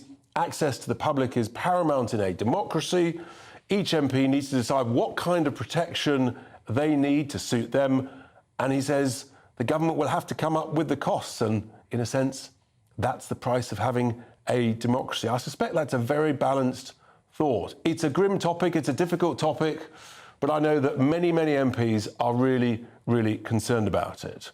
Well, that's the issue of current physical risks to politicians. What about revisionist written risks to former politicians, former leaders, and indeed Sir Winston Churchill, who's probably had more books written about him, frankly, than probably any other political leader in the UK. There's a new biography out of Sir Winston Churchill by the author Walter Reed that really does attack Churchill on many, many counts. And this was given in a review in the Telegraph by the historian Andrew Roberts, a one-star review. Walter Reed said that Churchill's attitude towards India was malign, cruel, obstructive and selfish. Pretty strong words, I have to say. Well, I'm delighted to be joined in the studio by a historian, a military historian who's written 7 books and is writing a book about Winston Churchill, which is due out next summer. Great to see you. Thank you very much for joining us, Peter. So this is it just a way of guaranteeing to sell more copies of books to maybe those on the left who don't like Churchill by attacking him? Is that what this is about, or is this a genuine reassessment of what really went on in Churchill's mind and around him when he was making decisions? There are lots of sort of revisionist analysis of Winston Churchill coming out at the moment, but all from very specific different grounds. And I think what's happened here is they've all been piled up, and this is an attempt to sort of garner publicity at the time of year when more books are exchanged and sold than any other time. I've read the same review that you have, and I'm inclined to agree with Andrew Roberts that Churchill is uneven sometimes. He changes political parties, for goodness sake. Yes. But on the whole, he is not malicious. When things happen to people's detriment and people suffer, it's not necessarily because he wishes it. I mean, it's pretty strong stuff. That Walter Reed says. He says that Churchill displayed a disingenuous and unprincipled opposition to any initiative which might edge India, however slightly, out of the clutches of Great Britain, even though actually Churchill was nowhere near power. He wasn't even in government at the time in the early 30s. Those were in his so-called wilderness years in the 1930s.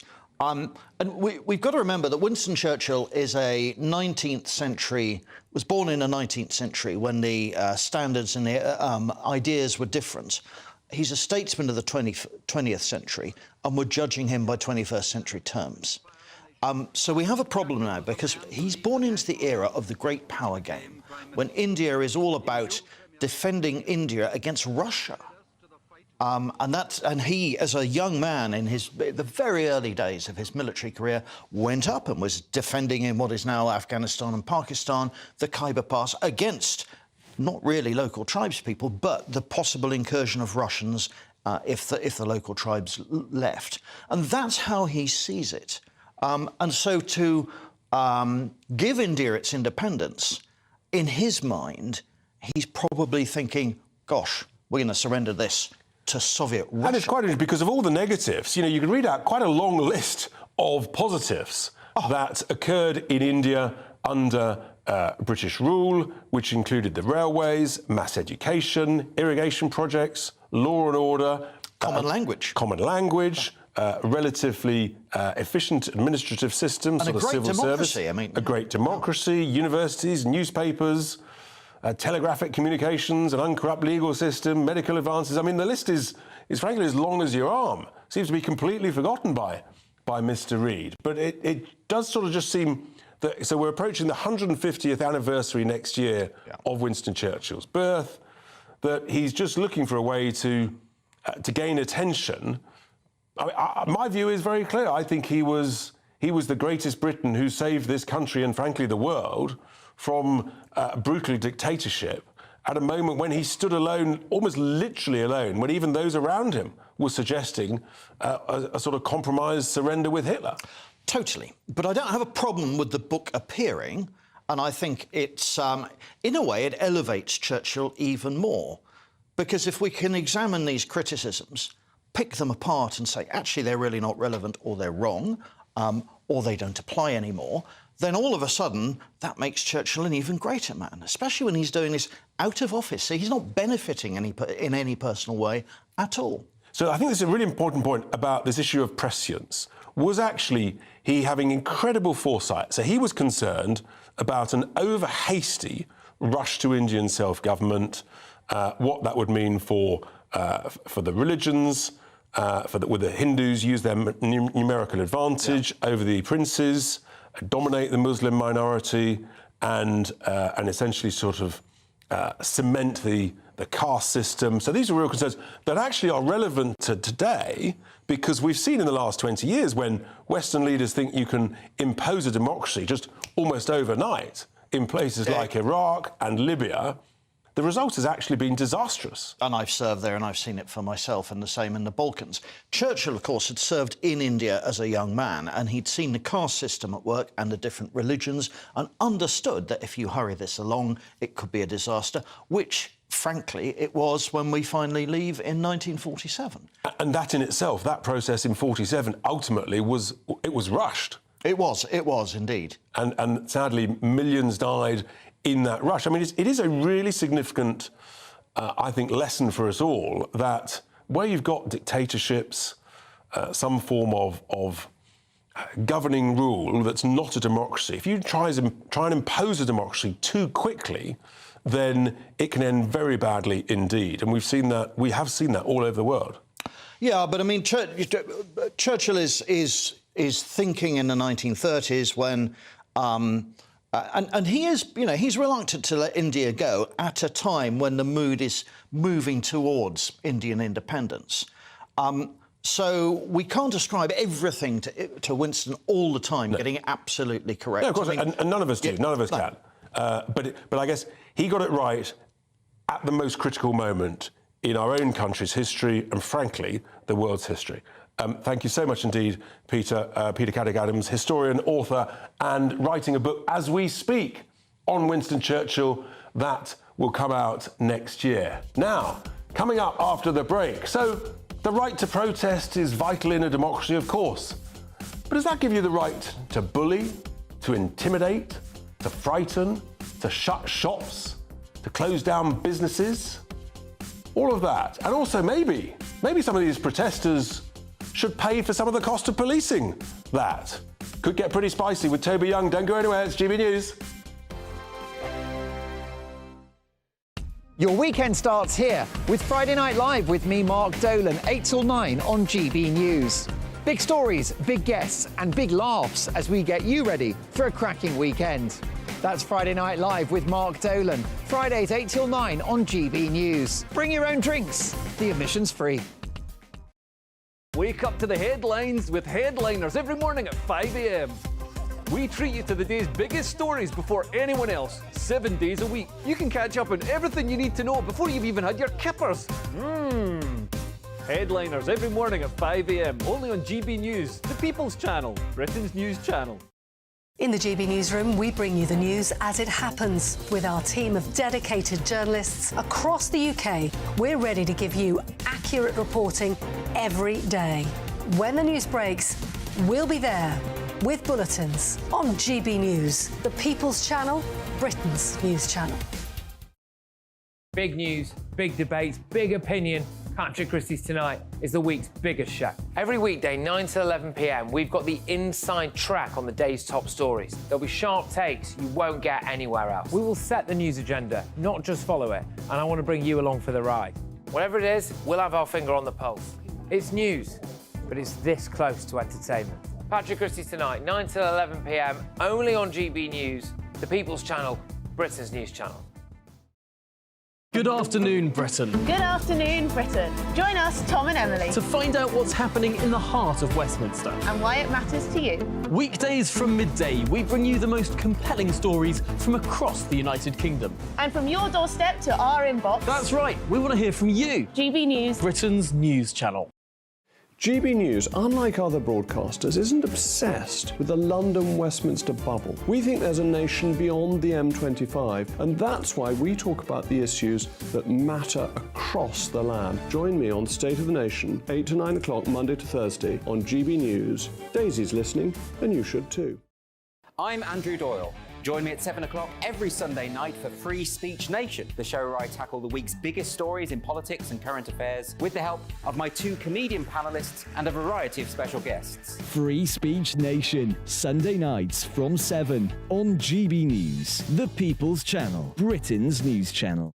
GB News is Britain's news channel, and now you can support it. All you have to do is scan that QR code that's up on your screen right now, or you can go to gbnews.com/support and become a GB News member. You'll have fantastic benefits. We're also going to organise special events where you as GB News members can meet the presenters, the on-screen faces. Scan the QR code or go to gbnews.com/support. Thank you so much.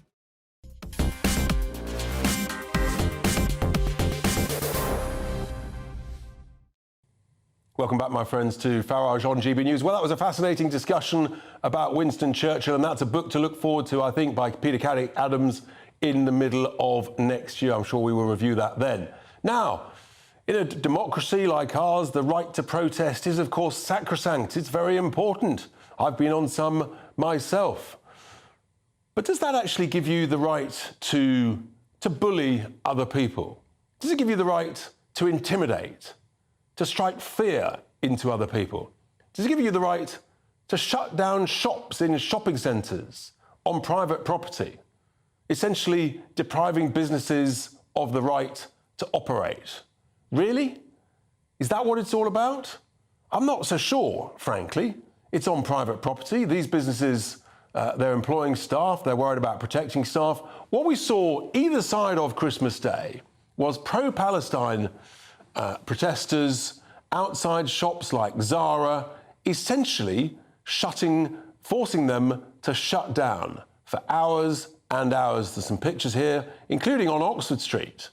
And I'm just not sure that's actually part of the right to protest. But it's a really interesting topic. We're in sort of almost like uncharted territory, given the levels of division and anger about this issue. And someone who knows this topic and debates it and discusses it probably more than anybody is the director of the Free Speech Union, one Toby Young himself, who joins me down the line. Toby, thank you so much for joining me. Look, you heard my thoughts there, Toby. You're a very, very powerful advocate of free speech, of the right to protest. You understand all of the issues, and you've probably seen it and been involved in legal cases more than anybody. How comfortable are you with what we were seeing either side of Christmas? I can't recall seeing those sort of protests in private shopping centres shutting down shops. Is that acceptable, or is that actually overstepping the line? Well, I think I should begin, Richard, by saying I would certainly defend the right to protest. I think that's a very important right in a democratic society. And one way to look at it, Richard, is imagine if Jeremy Corbyn had won the general election in 2019. The same events that unfolded on October 7th happened. And instead of supporting Israel, the British government, led by Corbyn, was now supporting Hamas and had designated the IDF a terrorist organization, a prescribed terrorist organization. I think you and I would still want to protest. We'd want to enjoy the right to protest about that on our streets and defend Israel's right to defend itself. So that's one way to look at it. If the tables were turned, even though we don't sympathize, or I certainly don't sympathize with many of the pro-Palestinian protesters, I would defend their right to protest because I would want to enjoy the same rights if the boot was on the other foot.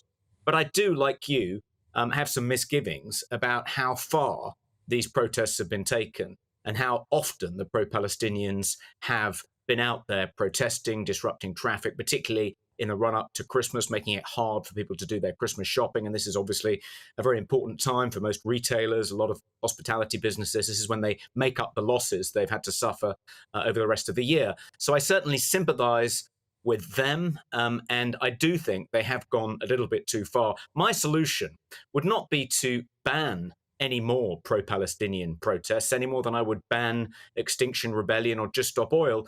But I would say, look, I'll defend your right to protest, but it has to be a static protest. It has to be in a particular place, and you have to cap the numbers. So by all means, protest in Trafalgar Square, but no more than 20,000 people should be allowed to protest, and it should be time limited. And in that way, we're not interfering with their right to protest, but we're just containing it to make sure it doesn't interfere with the rights of other people to go about their day-to-day business. And that's right, because of course with Just Stop Oil, we saw them essentially stop so many people from carrying out their day-to-day business, whether it's taking children to school, sick people to GPs or to hospitals, people going to work. We saw that for week after week, month after month. And really and truly, the police were sort of constantly on the back foot. That's a very interesting sort of halfway house solution that you've put there. And Toby, what is the legality about protests on private property? I mean, if I was involved in the ownership of that shopping centre, I suspect you're probably going to have that retailer, someone like Zara, they might be going to the owner and says, well, you didn't protect our premises on private property. I've suffered losses. I'm going to deduct that from the rent. So you've got to pay. I mean, what's the law in terms of protesting on private property? Well, I think you can protest in shopping centres, which are open to the public, after all. But I think shop owners might have a case for some compensation if people actually protested inside their shops and made it impossible for them to carry on trading. Well, essentially, that's what they did. They had to shut. Yes. And I think, like you, that's unacceptable.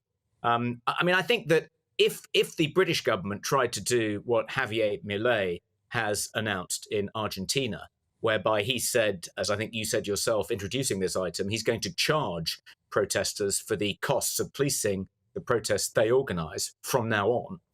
I think if a British government tried to do that, that could be successfully challenged in the Supreme Court, because I think it's probably a breach of Articles 10 and 11 of the European Convention on Human Rights.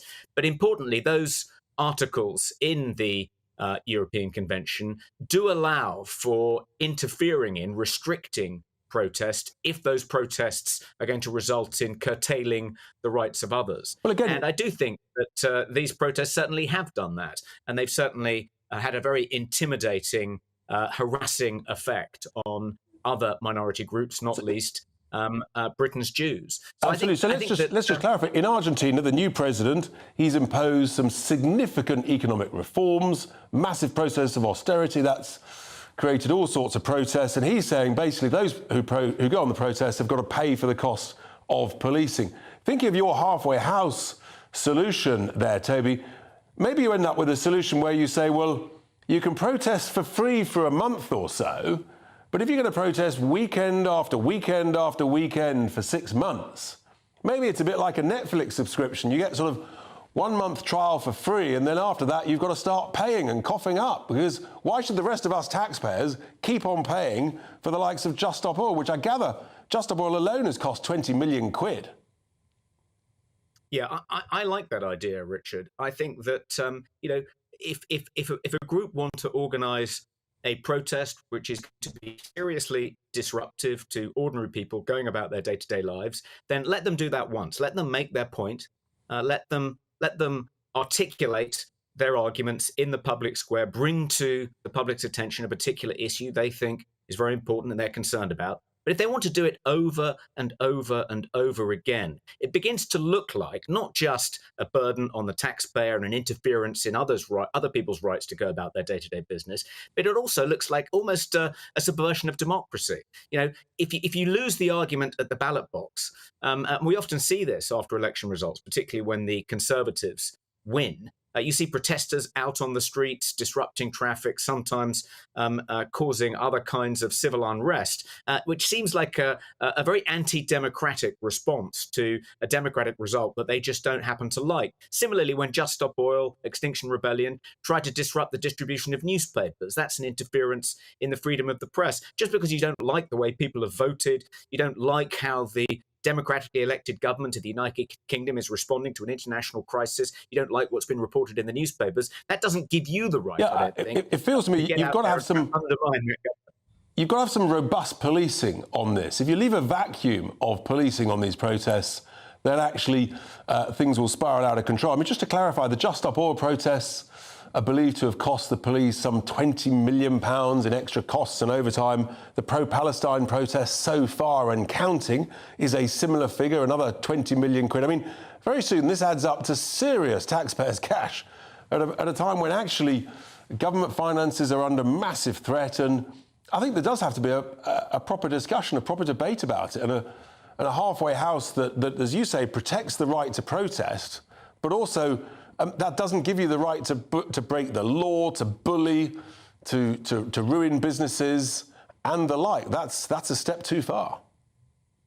Yeah, and I think another thing to bear in mind, Richard, is that if the police are spending all these resources on policing these protests, they're not going to be able to spend resources on protecting people from crime, from burglaries, from auto theft, from assault. It's zero sum. The police haven't got unlimited resources. They're always, in some cases, justifiably complaining about how little they've got. And if they have to spend what little they've got on policing these protests, that means much less to spend on protecting the rest of us from predatory criminals. And in my view, that's not acceptable. Toby Young, Director of the Free Speech Union, thank you so much for joining us and sharing those thoughts there and arriving, I think, at quite a sensible sort of question. Yes, we can do it.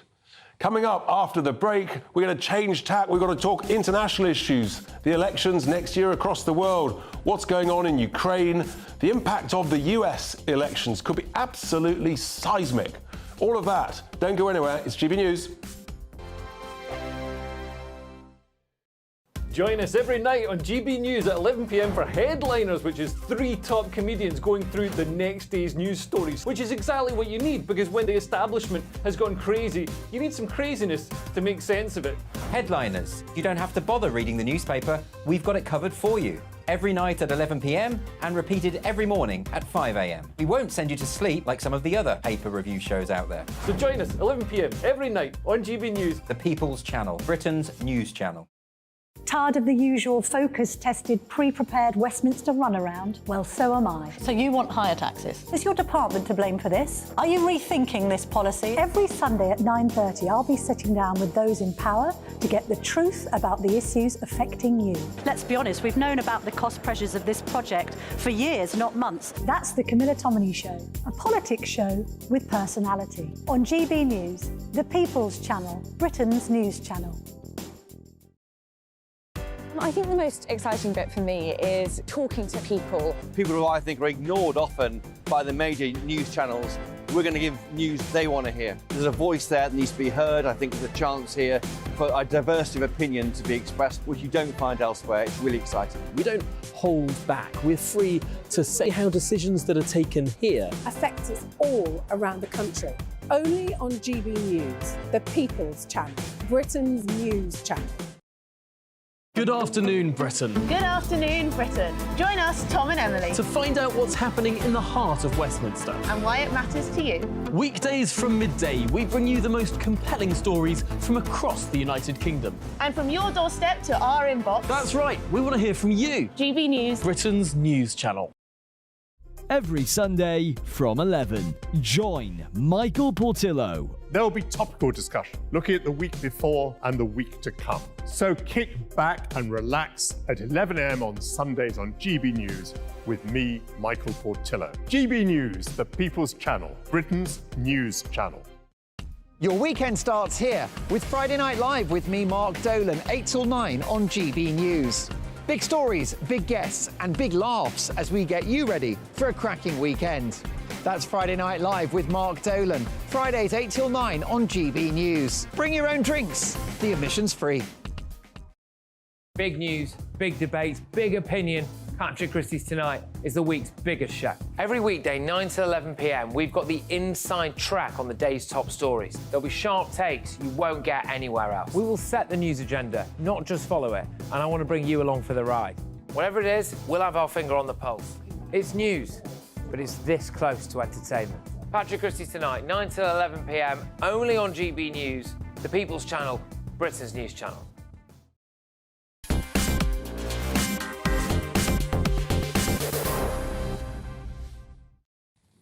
Welcome back, my friends, to Farage, this 2-hour special during this festive period.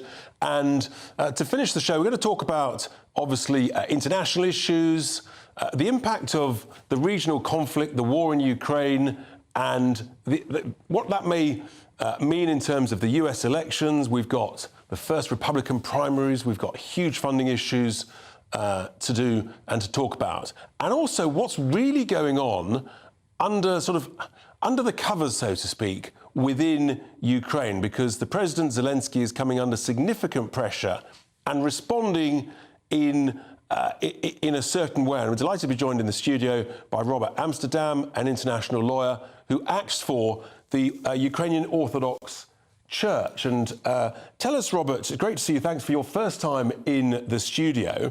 You're obviously very familiar with this horrific war. You've been acting for the Ukrainian Orthodox Church that has been supporting the government, supporting the president. Correct. But something very strange has happened recently. Tell us.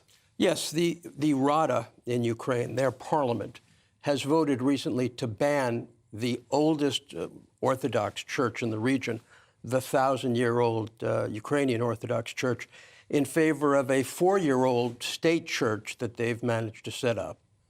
And why do you think they've done that? I mean, this Orthodox Church has supported President Zelensky.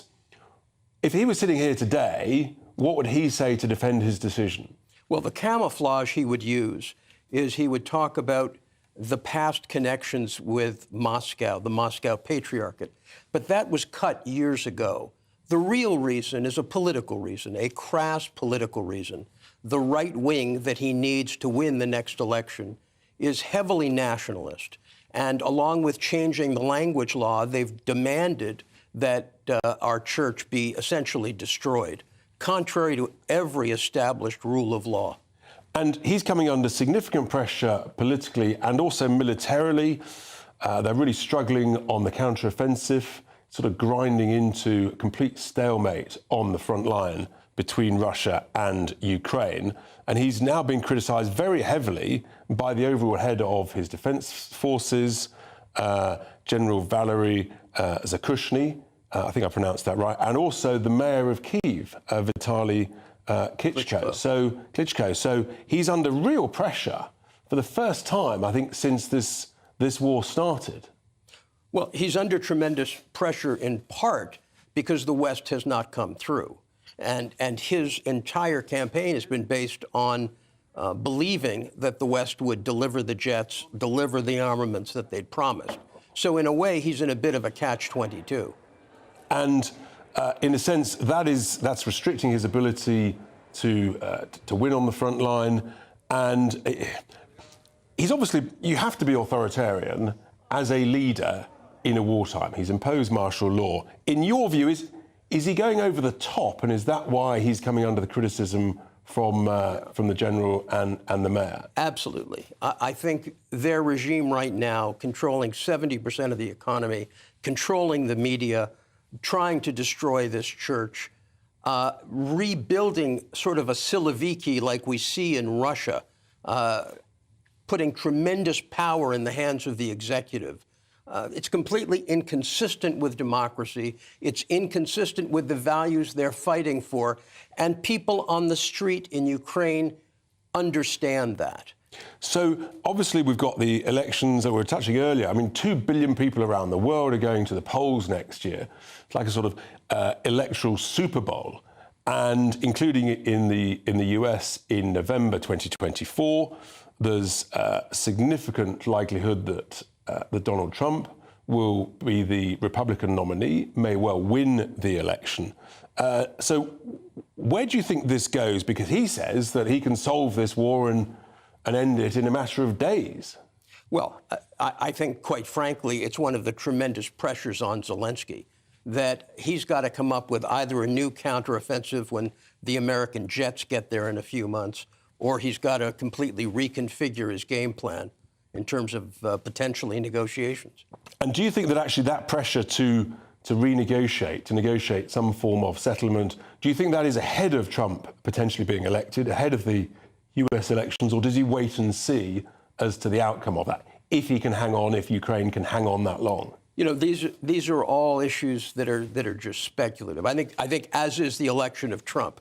We just saw Trump being thrown off the ballot in Colorado. You know, everything is up in the air right now. So what is your take on that? We've got the first two primaries in Iowa on January the 15th. New Hampshire is on January the 23rd. In a month from now, we'll have a fairly interesting insight as to how voters feel about Donald Trump on the Republican side in the Republican primaries against the candidates campaigning against him, the likes of Ron DeSantis, Nikki Haley. What's your sense as to how those are going to go? You spend a lot of time in the US. There is no lawyer that could tell you that Donald Trump isn't in serious trouble with this 14th Amendment issue. The idea that because he led the January 6th insurrection, he may be banned from running. That may be his number one problem. Absolutely. But equally, I mean, some say that he could still run for president from prison. Well, you know, he's got diehard supporters, but a lot of the cases he faces often mitigate some of his attraction. So we just have to wait and see. And actually, it really exposes both the European Union, that's recently approved a diminished funding package because Hungary said no. It also exposes the UK with our continuing support, because basically, if Trump wins and, in a sense, pulled the plug, or if the plug was diminished before that, then that leaves both the EU and ourselves, frankly, floundering in the wind, doesn't it? It's a tremendously difficult situation, and it's one where there's got to be the type of planning that I haven't really seen from this government yet. Absolutely right. I think it really does expose us. I think it's very difficult, and I think that the pressure on Zelensky that we touched on will grow and grow. Robert Amsterdam, thank you so much for coming in. Your first experience of GB News. I hope you'll come again on your next visit. Absolutely brilliant. Now, of course, the great Patrick Christie comes up next. Good evening, Patrick. Good evening, Rich. We've been talking about all sorts, including the right to protest. Yeah. Given your experiences protesting, where you had some interesting encounters, let's put it diplomatically. I did, yes. I'm sort of interested in your thoughts on that. The idea that shops could be forced to shut through bullying and intimidation, I think is appalling. Yeah, I think it's actually also taking a turn when it comes to politicians and MPs as well now. I attended one of those protests outside a Labour MP's office in Bethnal Green. We've also seen what's happened with Mike Freer. Obviously, we don't want to jump to conclusions as to what's happened there, but, yeah, there is strong speculation. I think that is an incredibly sinister turn about mob rule in this country and whether or not certain communities feel overly empowered in order to be able to take to the streets and therefore do things like shut down streets, shut down businesses, come after MPs, I think is deeply sinister. I think it's sinister, and actually the right to protest, which is essential in a democracy, in my view, does not include the right to break the law, to bully, intimidate, and to essentially force significant damage on other businesses. It also raises the serious question about two-tier policing, right? If you're going to have the right to protest, absolutely fair enough. We need the right to protest because one day that might be us, right? But it should also be dealt with in an even-handed manner. And we have seen all too often, in my view, one side getting away with things and another side being clamped down on massively, and that's a problem. I mean, it's a mad world. I found myself literally online shopping yesterday, not for Christmas presents that I didn't get, but looking genuinely at the range of stab vests out there. Right. That range between 70 quid for a cheap and cheerful one that may or may not work, to 300 or 400 but quid. How depressing is that? Deeply, deeply depressing. I mean, unbelievable. I was sort of doing it, and then I thought, this is just shockingly awful. That's what it's come to. That's what it's come to. Anyway, let's hope it doesn't. Did you get one? No, the jury's out. It might be a New Year present to myself. What's on your show on a more optimistic note? OK, look, loads to come. The BBC apparently feeding the nation with bias woke guff. We've got trans kids being urged to cut their parents off by TikTok activists, which I think is incredibly concerning. I speak to a Manchester tornado survivor that just cheated death. Vorderman versus Mercer, as well as kicked off round. That really has kicked off, hasn't it? That's really kicked off. I mean, and actually, you don't. Not only do you not want to take on Johnny Mercer, but you don't want to take on his wife, Felicity. No, I'm also not convinced I want to take on Carol Vorderman either, because she does have an army of followers. So it's going to be an interesting discussion. But I've got loads more on as well. Loads more on. So tune in. Absolutely, it'll be fantastic. I think this whole, this sort of the angst to the anger amongst politicians, the divisiveness ahead of an election year. Imagine this, 2 billion people voting next year in the polls. Absolutely extraordinary. Don't go anywhere, folks. Patrick Christie up next. But first, though... Looks like things are heating up. Boxed boilers, sponsors of weather on GB News. Good evening, I'm Annie Shuttleworth and this is your latest GB News weather update. There'll be some sunshine on Friday.